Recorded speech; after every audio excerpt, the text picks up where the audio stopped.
kenapa Jepang? Kenapa nggak Korea aja? Oke, jadi Kan Korea banyak opa-opa ya. Idolanya anak-anak zaman sekarang kan. Nah, Jadi, kenapa itu? Kenapa Jepang itu?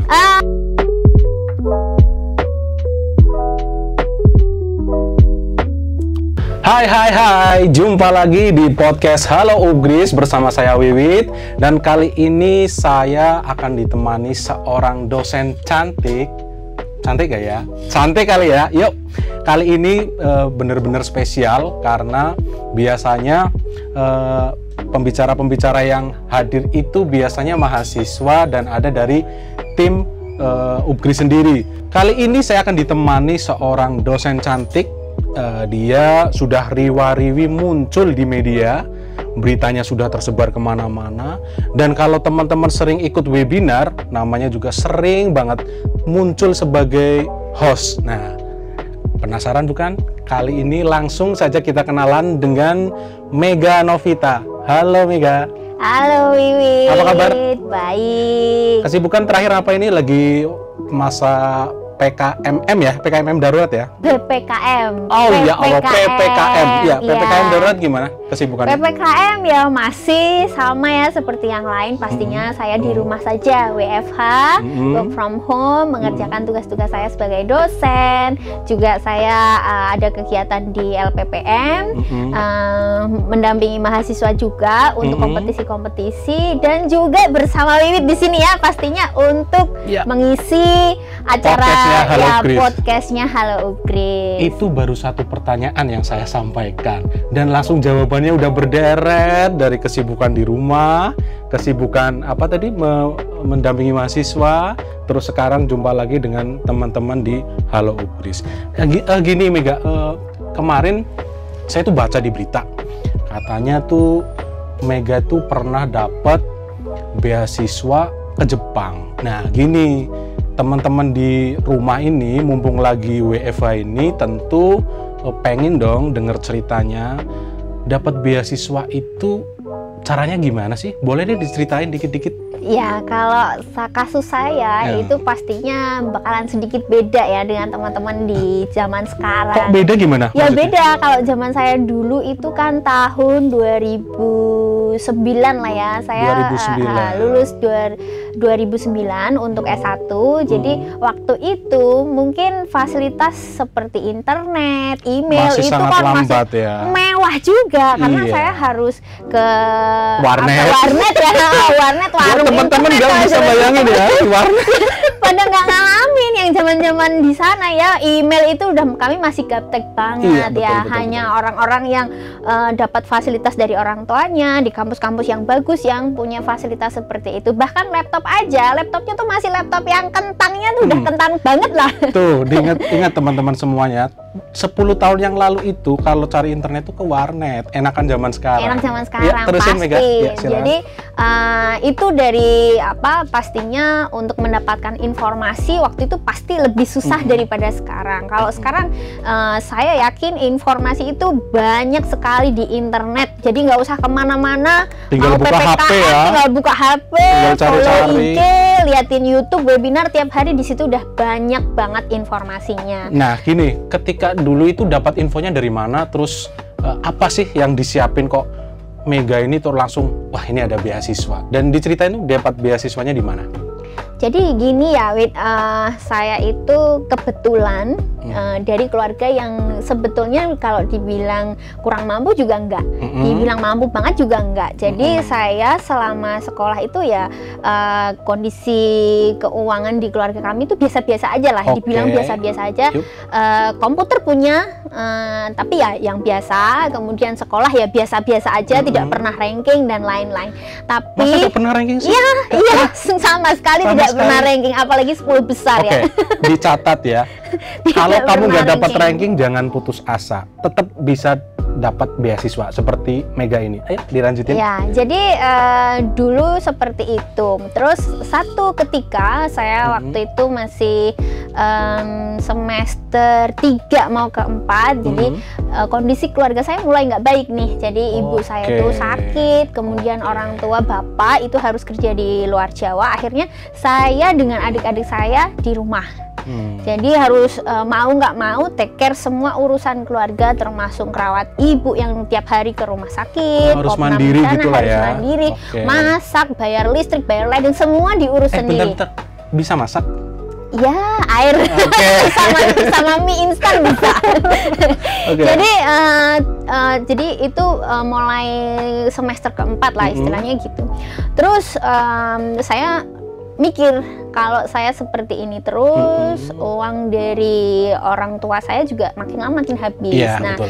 Terus saya nggak ada pilihan lain, saya mau kerja sampingan juga nggak bisa karena memang belum ada apa istilahnya degree yang kita dapat ya, mau kerja apa juga. Sementara kesibukan di rumah juga luar biasa karena ya itu tadi harus ngerawat orang tua, harus bagi waktu untuk kuliah juga.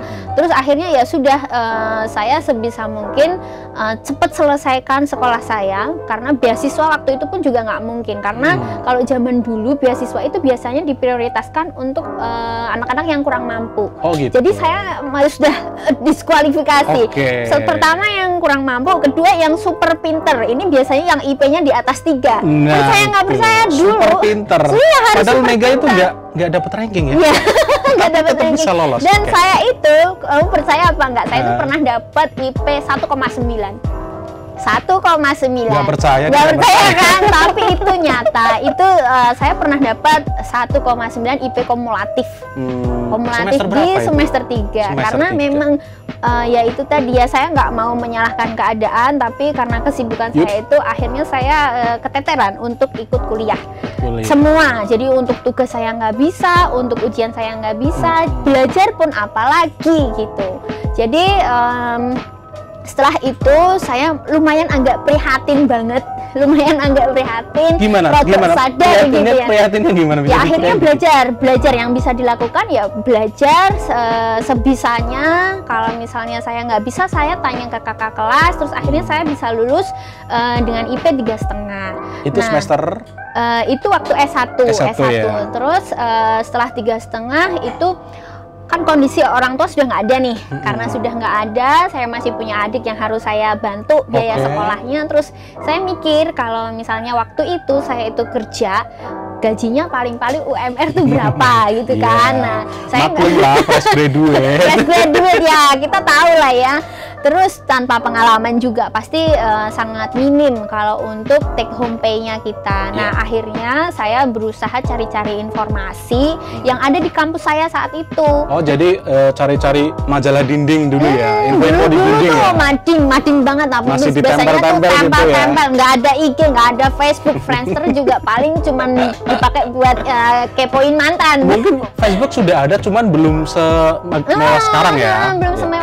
Dulu Friendster pakainya kan. Ada yang tahu Friendster? Anda ketahuan umurnya berapa? Pakai kan? Pakai kan Friendster ya? Jangan keras-keras, malu. Ya, jadi rajin-rajin saya nanya-nanya ke dosen kalau mau sekolah gimana lanjut. Dulu sih nggak ada cita-cita mau ke luar negeri ya. Pokoknya asal nanti ada beasiswa di dalam negeri pun saya nggak apa-apa, saya mau.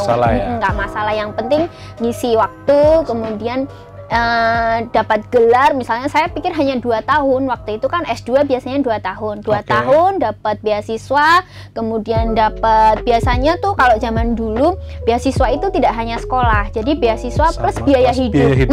Jadi saya pinginnya yang seperti itu. Jadi udah nggak kerasa sekolahnya selesai tetap dapat uang bulanan juga. Nah, rencana saya waktu itu uang bulanannya buat adikku, aku yang dapat beasiswa. Nah, kayak gitu. Jadi akhirnya dapat itu, terus itu ya dapat yang S2 ya? S2 dapat di Jepang? Belum, waktu itu belum ke Jepang. Jadi masih di Indonesia, di Salatiga ya. Di Salatiga dapat beasiswa. Kemudian tapi tetap perjuangannya tuh ngeri ya, karena bagaimanapun beasiswa itu tetap perlu diperjuangkan ya. Perlu diperjuangkan, tapi worth it lah. Maksudnya dengan usaha kita yang segini, pasti capek, pasti harus melek terus tiap malam, belajar terus, cari informasi terus. Jadi belajar itu saya rasa nggak hanya materi atau buku pelajaran ya, belajar dari informasi-informasi, nyari, kemudian syarat-syarat yang ada itu caranya dapat gimana. Nah, sebentar saya potong. Kalau boleh tahu, Mega ini cara belajarnya gimana sih? Cara belajarnya ya, okay. apakah dibaca, dihafalin, ataukah ada metode lain sebenarnya yang bikin Mega jadi gampang mengingat materi gitu? Oke, jadi perlu teman-teman tahu ya, saya itu IQ-nya standar, bukan yang cerdas. Ini pengakuan terbuka ya? Ya, saya terbuka. Terus saya itu dulu background saya, memang ibu saya guru, keluarga dari ibu saya itu kebanyakan guru. Tapi saya itu bukan tipe anak yang di rumah terus belajar tiap hari, itu enggak. Tetap ya. Nongkrong-nongkrong juga ya? Nongkrong, ada bolosnya juga. Bukan ada ya, sering bolos. Jangan ditiru teman-teman yang bagian ini, jangan ditiru. Jadi ya saya cukup menikmati masa remaja saya. Okay. Untungnya menikmati, akhirnya sekarang insaf ya. Yeah. Jadi kalau makan di kantin, gurunya udah masuk, ya saya juga yang seperti itu. Jadi suka ngutang-ngutang juga. Terus jadi nggak beda jauh sama saya. Jauh. Nah, gara-garanya kenapa kok tiba-tiba terus jadi mau belajar, karena yaitu tadi ternyata saya menyadari bahwa nasib hidup saya mungkin beda dengan anak-anak saya di seumuran saya waktu itu. Jadi kalau teman-teman itu biasanya tuh habis pulang sekolah nongkrong di kafe dan lain-lain, saya enggak, karena habis pulang sekolah saya harus ke rumah sakit, bolak-balik kan, terus ngurusin orang tua. Habis itu setelah itu selesai, saya mikir kalau saya seperti ini terus, ya udah bakalan jadi mau jadi apa gitu ya? Nah, itu titik baliknya. Terus akhirnya saya itu tadinya ya kalau namanya orang sekolah, orang belajar tuh pasti gara-garanya disuruh orang tua, ya nggak? Ya, pada mulanya gitu ya. Pada mulanya kan gitu, disuruh orang tua, belajar, ayo, kalau nggak belajar kamu ini itu. Saya pun juga kayak gitu, tapi makin kesini saya belajar akhirnya nggak usah disuruh orang tua, karena orang tua udah nggak ada yang nyuruh-nyuruh kayak gitu. Mau nggak mau kan harus sendiri, harus sadar sendiri, harus belajar sendiri. Kalau dulu hanya satu kali mungkin udah capek, ngantuk, tiba-tiba ketiduran. Akhirnya saya itu baca, kalau teman-teman mau percaya, mau nggak percaya juga nggak apa-apa sih. Saya bisa baca mungkin satu materi itu 10 kali atau lebih. Gitu. Karena diulang gitu? Diulang-ulang terus. Jadi saya itu bisa dibilang lama untuk mengingat, tapi ternyata dengan membaca berkali-kali kemudian nulis, jadi setelah membaca itu saya meringkasnya tuh pakai yang kertas, pakai tulis tangan gitu? Tulis tangan, jadi tulis tangan kecil-kecil kayak kepean, tapi itu tidak untuk mencontek ya. Tidak untuk mencontek. Jadi itu saya hafalkan, saya buka, sampai sekarang tuh masih ada yang kayak gitu dari zaman saya sekolah. Jadi sebenarnya cara belajarnya cukup sederhana ya, nggak terlalu istimewa ya sebenarnya. Terus menerus dan kuncinya itu terus diulang dan terus menerus sampai akhirnya dapat kesempatan. Yang Jepang itu berarti S3 atau S2 ya? S2 juga. S2. Nah, jadi ini 1 tahun tuh. Saya garis bawah ini. Kenapa Jepang? Kenapa nggak Korea aja? Oke, jadi kan Korea banyak opa-opa ya. Idolanya anak-anak zaman sekarang kan. Nah, jadi, kenapa Jepang itu? Sebetulnya jujur saja saya nggak milih, teman-teman. Jadi saya nggak milih, adanya itu. Saat itu adanya pilihan yang diberikan ke saya waktu itu gitu. Jadi saya bukan tipe orang yang pikir panjang nanti gimana. Saya tuh misalnya kalau ada dikasih tugas misalnya, lakuin langsung gitu ya. Udah lakuin. Kalau ada masalah nanti yang timbul pikir carry. Jadi nggak mikir itu. Jadi nggak mikir. Kalau banyak juga teman-teman saya yang bilang, kamu tuh spekulatif, nggak punya uang, nggak punya orang tua, tanggungan masih banyak, kenapa berani? Ya berani. Itu berarti mungkin ini ya, kamu termasuk nekat juga ya? Iya, nekat mengambil keputusan maksudnya. Mengambil keputusan karena sudah nothing tulus gitu ya, sudah yang kita nggak punya apa-apa lagi gitu, yang mau dipertahankan apa, yang mau misalnya saya nggak berangkat juga karena apa, terus apa yang ditakutkan sama-sama gitu, semuanya baru. Teman-teman saya seangkatan yang diberangkatkan ke Jepang pun pastinya juga sama pengalaman baru kan, jadi ya jalani aja, nanti begitu ada masalah baru dipikirin. Oke. Ini pengakuan langsung kalau kamu terlalu banyak mikir, nggak berani ngambil resiko, ya nggak maju-maju. Nah, belajar bahasa Jepangnya gimana? Belajar bahasa Jepang. Karena kan gini ya, saya kan juga sering nonton film Jepang. Itu kalau kita lihat kan seperti kayak cepet banget ya ngomongnya apa gitu ya. Kamu menyesuaikan kuping kamu dengan bahasa Jepang itu gimana? Ya mungkin itu yang dinamakan learning by doing gitu ya, Oke. learning by doing. Jadi memang saat saya dapat beasiswa itu tidak ada persyaratan untuk belajar atau menguasai bahasa lokal. Jadi secara persyaratan administratif saya nggak ada masalah. Tapi memang betul setelah di sana saya mau belanja aja bingung. Ini Mau belanja? mau belanja kan kita udah tinggal di sana otomatis mau beli beras, mau beli bumbu kan. Oke, bentar. Berarti sebelum berangkat itu nggak kursus dulu? Sama sekali, Oh, sama sekali. Dan bodoh banget nggak beli buku bahasa Kamus. Jepang, kamus. Masih diingat ya, internet masih jarang. Jadi kita nggak bisa tuh pakai Google Voice itu Iya, misalnya langsung aplikasi nggak juga bisa, ya. nggak ada. Oke, Dan oke. internet waktu itu saya selama 2 tahun mungkin hidup tanpa HP. Kok bisa? Ya waktu itu memang HP Irit atau Nokia. gimana? HP yang Nokia zaman dulu itu yang masih Oke, HP-nya itu HP masih jadul ya? masih jadul banget, jadul Oke, banget. jadi tadi udah nekat, nggak bisa bahasa Jepang, tapi tetap ke Jepang. Tetap. Terus gimana sehari-hari kalau kamu ketemu dosen, dengerin dosen itu gimana? Pastinya susah. Kalau Pasti banget itu. pastinya Pasti susah. Kalau bilang enjoy aja ya dibuat enjoy karena untungnya saya juga dapat profesor pembimbing saya itu yang dia terbiasa hidup dan tinggal di Amerika Oke. tadinya, tapi orang Jepang. Jadi bisa bahasa Inggris gitu ya? Bisa bahasa Inggris. Terus teman-teman di tempat saya belajar itu memang diarahkan mereka senang gitu ada orang asing walaupun bahasa Inggris saya juga nggak bagus-bagus banget Oke. gitu. Jadi masih tetap ada motivasi lah supaya lebih bagus lagi dan bergaul sama teman-teman di sana dengan orang-orang lokal. Saya itu juga tinggal tetangga-tetangga saya itu bukan teman kuliah ya, saya tinggalnya nggak di asrama, Warga berarti warga ya? biasa. Warga. Jadi ada yang range usianya tuh ada yang sepuh banget juga ada yang muda banget Akamsi juga lah ya, ada. anak kampung sini juga gitu ya. Berarti berapa tahun di Jepang?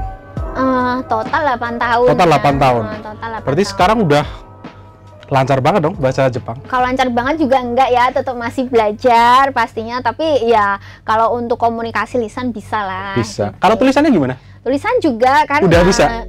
Asal kita ngetik ya. Kalau Kalau pakai tangan tetap mungkin saya kayak anak TK di sini ya. Nulisnya masih kaku gitu ya. Oke. Tapi ya masih tetap harus belajar. Tadi kan udah diceritain perjuangannya. Terus yang paling menyenangkan apa sih kira-kira di Jepang itu? Kalau saya kan cuma nontonnya di TV ya, di laptop ya, nonton film. Misalnya lihat kereta cepat atau misalnya lihat film-filmnya yang ada pakai apa itu kimono gitu. Kalau Mega sendiri apa paling menyenangkan di sana? Ya semuanya seneng ya, semuanya seneng. Tapi pengalaman yang tak terlupakan buat saya itu pastinya pengalaman pertama saya naik pesawat. Itu saya ke Jepang. Pesawat dari beneran dari Indonesia ke Jepang. domestik aja saya nggak pernah naik pesawat. Gitu. Tapi Jadi takut ketinggian, takut naik pesawat. ya awal takut ya, Awalnya tapi takut. sekarang udah terbiasa begitu masuk pesawat udah langsung tidur sekarang. Tapi kalau dulu benar-benar takut banget karena memang nggak pernah naik pesawat ya. Beda kalau sama anak zaman sekarang dikit-dikit pesawat kan, dikit-dikit luar negeri. Dulu enggak. Soalnya ini banyak diskon. Nah, sekarang banyak diskon. Dulu masih mahal banget dan airportnya saja baru ada satu. Dia harus ke Tokyo dulu gitu. Tempatmu di mana? Sanda tuh Sanda. lumayan desa ya. Jadi Sanda. Osaka kalau paling deket airportnya. Osaka ya. Sandang Osaka. Oke, tadi udah yang seneng. Ada nggak sih cerita yang ya barangkali menyedihkan sih enggak ya, tapi kok kurang enak gitu? Pernah? Kalau yang menyedihkan tuh saya mau cerita apa ya? Ya tetap ada dan karena memang saya tinggal di sana tuh nggak sebentar, 8 tahun tuh lama. Kalau ada mungkin satu hal yang saya cerita itu karena saya dapat diskriminasi karena saya perempuan gitu, Oh, gitu. perempuan. Jadi kalau di Jepang itu mohon maaf ya, Iya. mungkin karena kebanyakan orang-orang Jepang itu yang perempuan lebih milih untuk ambil jurusan yang sosial. Kenapa gitu. tuh biasanya alasannya? Kebalikan kan di tempat kita, kalau tempat kita itu yang sosial yang cowok, kemudian yang cewek-cewek biasanya yang teknik kimia, yang biologi gitu-gitu kan mayoritas ya. Nah kalau di Jepang tuh nggak seperti itu. Di Korea pun saya lihat juga seperti itu. Saya kurang tahu kenapa, tapi yang saya rasakan itu terus pernah ada teman saya lebih senior dan bilang, kenapa kamu perempuan kok sekolah sampai S3 gitu sama dia. Itu pertanyaan yang nggak boleh diucapkan sebenarnya. Mau cewek mau cowok bebas dong kuliah sampai S3, nggak masalah. Terus gimana? Nah ya karena mereka masih berpikiran biasanya, karena ini bagus ya sebetulnya pemikiran wanita Jepang itu, begitu mereka menikah di sana itu kan nggak ada ART, nggak ada yang biasa, mereka nggak ada seperti itu. Jadi begitu mereka menikah dan punya anak, biasanya mereka yang perempuan-perempuan ini berdedikasi penuh untuk keluarga. Jadi mereka biasanya resign dari pekerjaannya walaupun udah jadi hebat apapun, biasanya seperti itu. Itu yang terjadi kebanyakan. Jadi di tempatnya di ini ya, di Osaka itu ya, tempat tinggal Mega di sana ya. Oke. Terus itu juga mungkin yang jadi permasalahan sekarang kan di sana. Jadi yang laki-laki juga biasanya mengejar karirnya, yang perempuan juga mengejar karirnya. Akhirnya menikah, mereka nggak mau yang misalnya mengalahkan. Mereka kan sudah sampai di posisinya itu kan susah ya. Kalau disuruh berhenti terus di rumah kan pastinya juga berat. Selain itu juga ya, beda tradisi dengan di sini juga ya. Beda tradisi. Kalau di sini kan masih ada seperti misalnya cuti hamil, cuti melahirkan, kemudian ada privilege untuk perempuan gitu. Jadi enak sekali kalau tinggal di Indonesia. 8 tahun, teman-teman bisa bayangin semua, 8 tahun di Jepang, dan tujuannya bukan untuk pelesiran loh, buat sekolah. Nah akhirnya sampai pulang ke Indonesia dan sekarang sudah menjadi dosen Universitas PGRI Semarang di Fakultas Teknik ya. Bisa dijelasin Teknik dan Informatika. Oke, nanti di-cut ya. Teknik dan Informatika. Bisa diceritain prosesnya waktu daftar ke sini dong? Dari mana? Daftar ke sini ya. Jadi nah ini saya mesti nginget-nginget nih. Soalnya saya itu bukan tipe yang spekulatif. Maksudnya spekulatif nyoba sana nyoba sini enggak. Jadi saya itu begitu lulus sekolah S3, saya daftarnya juga hanya ke sini. Jadi nggak kemana-mana. Jadi loyal banget kan saya. Dua jempol. Jempol kan. Loyal banget. Jadi saya nggak kemana-mana, langsung daftar ke sini. Saya pertama pasti hanya kirim email karena waktu itu saya posisi masih di luar. Jadi waktu daftar berarti masih di Jepang? Di luar. Jadi udah mau lulus, udah kelihatan mau lulus. Saya belum pulang, saya email. Saya email, habis itu terus ada balasan, terus untuk ada panggilan wawancara. Nah, panggilan wawancara itu saya diminta untuk hadir secara fisik, jadi saya pulang untuk wawancara. Habis wawancara sudah, kemudian saya balik lagi ke Korea kalau nggak salah. Saya karena nunggu di sini belum ada keputusan ya, jadi saya tinggal ke Korea sebentar. Habis itu setelah ada keputusan saya resign dari Korea, terus full time di sini sampai sekarang. Sampai sekarang ya. Kita bersyukur banget di Universitas PGRI Semarang punya dosen segaul dalam tanda kutip Mega. Wawasannya luas, pengetahuannya juga luas, dan yang pertama dari tadi kalau saya perhatiin kamu nggak dibikin beban ya dalam menghadapi cobaan-cobaan, bukan cobaan ya, maksudnya tahap-tahap, step-step untuk sampai di pendewasaan ya. Step-step untuk sampai sekarang tuh kayaknya dibikin enjoy aja gitu. Ya itu karena saya lihatnya dari sekarang. Tapi kalau dulu nangis mungkin. Nangis pokoknya bombay gitu lah ya. Jadi pastinya saya juga merasakan teman-teman yang mungkin ada kesempatan untuk mendengar podcast ini, mungkin ada yang lagi kesulitan juga mendapat ini masalah perlu didengar teman-teman ya. Karena pandemi ini kan masalah semua orang lah, bukan hanya yang kurang mampu saja, yang semuanya kita juga pegawai itu juga dapat masalah pastinya. Nah mungkin tapi nggak perlu kita terus sedih terlalu berlebihan atau stres terlalu berlebihan, karena kita harus saling menguatkan supaya bisa survive di masa sulit yang seperti ini. Nah ini kan berarti semua tahap-tahap sulit nih hampir sudah dilewati nih sama Mega.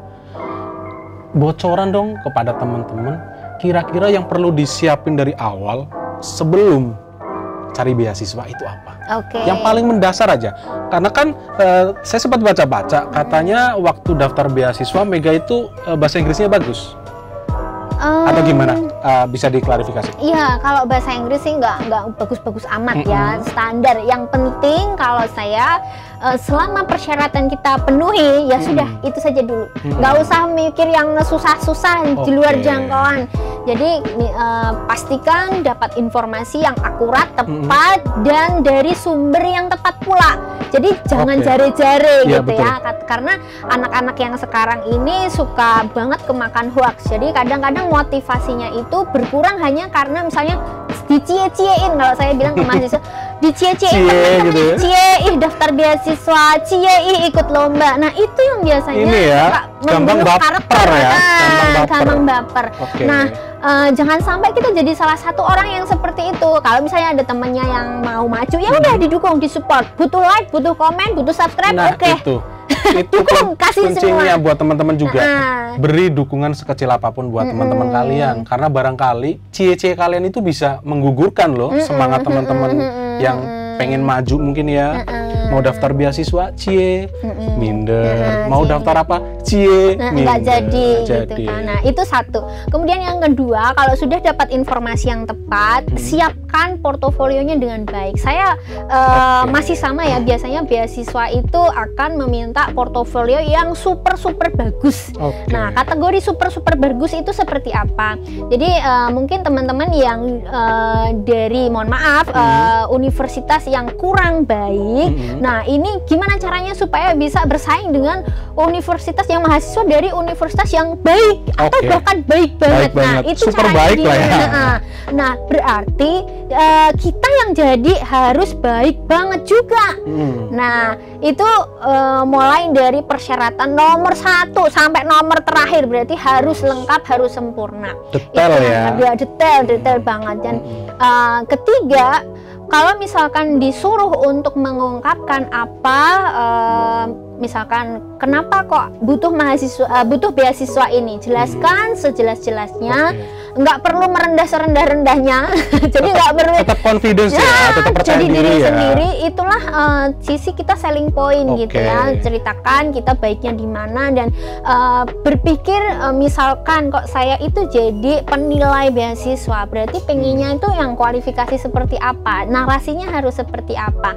Jangan sampai yang pemberi beasiswa ini mikir salah ngasih beasiswa gitu. Jadi harus benar-benar sebaik-baiknya. Yakinkan dirimu pantas memantaskan diri, betul. Nah ini di layar nih ada berita Mega Novita dapat doktor ilmu termuda di Indonesia yang pernah jadi buruh cuci. Bener itu?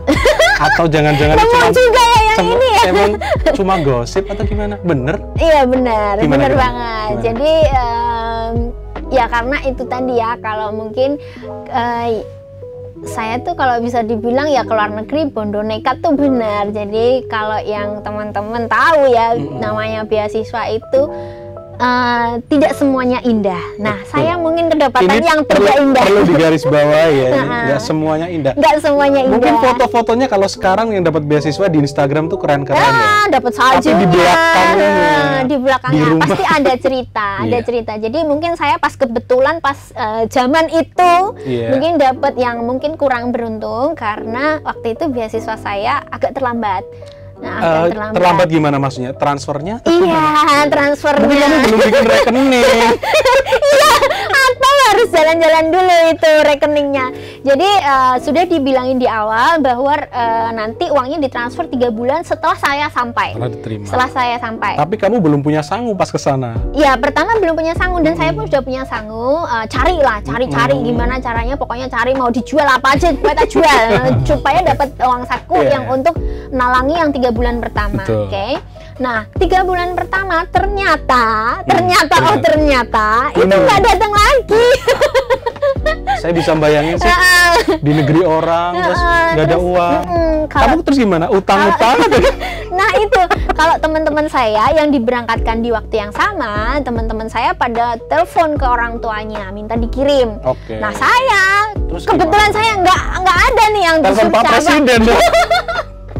Iya, harusnya Pak Presiden ini saya uang beasiswanya belum dikirim ya gitu ya. Tapi ya sudah, karena memang tidak ada. Saya tahu mungkin kalau saya telepon ke keluarga malah nanti membebani. Iya betul. Ini ada foto kamu lagi sama teman-teman Jepang kamu. Ini di mana ini? Bisa diceritain? Nah, lucu kan? Saya yang pakai baju ungu tuh. Oh, Ya. yang dulu dan yang sekarang udah beda ya? Udah ya. Sekarang udah Indonesia banget. Sekarang sudah agak terawat.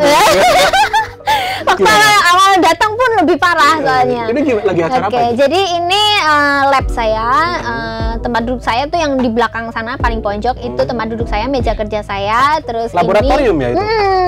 lab jadi lab kimia gitu ya. Terus di sini ada teman-teman tamu gitu, dan saya sama beberapa teman lab juga profesor saya di situ untuk ya menyambut lah ya gitu, karena mereka yang nantinya akan ke sana. Jadi mahasiswa baru tuh kalau di sana tuh ada welcome partinya. Disambut gitu ya? Disambut, ada sekedar apa makan. Tapi nggak dibully kan? Nggak dibully ya? malah seneng, seneng karena semua friendly. Nah ini ada lagi nih, ini di mana ini? Kayaknya lagi musim dingin ya? Ini pas musim dingin, musim gugur, bukan musim gugur dingin. ya? Berapa musim tuh di Jepang? 4 ya, 4. 4, berarti setahun pakaiannya.